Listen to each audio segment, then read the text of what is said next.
અત્યારે સુરતના મહુવામાં પૂર્ણા નદીમાં ઘોડાપૂરની સ્થિતિ છે અને મહુવાના 7 ગામોમાં પાણી ભરાઈ ગયા છે। મહુવાની પૂર્ણા નદીના આકાશી દ્રશ્યો સામે આવ્યા, જ્યાં મહુવામાં જ્યાં જુઓ ત્યાં પાણી જ પાણી જોવા મળી રહ્યું છે। માતાજીના મંદિરમાં પણ પાણી ભરાયા તો મહુવા તાલુકાના 5 રસ્તાઓ જે છે તે બંધ કરવામાં આવ્યા છે। મામલતદાર અને પોલીસ સહિત વહીવટીતંત્ર કામે લાગ્યું છે અને જરૂરી મદદ જે છે તે કરવામાં આવી રહી છે। મહુવામાં આવેલ માતાજીના મંદિર પાસે પણ પાણી ભરાયેલા જોવા મળી રહ્યા છે।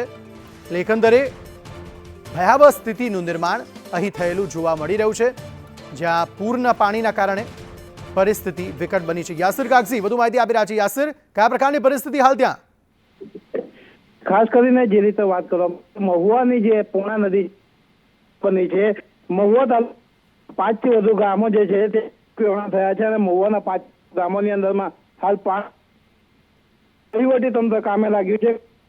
તે મહુવાની પૂર્ણા નદી તો થઈ છે, જેને લોકો જે છે તે મુકાયા છે। ખાસ કરીને જે 80 થી વધુ લોકો જે છે સ્થળે વહીવટી તંત્ર ખસેડવામાં આવ્યા છે।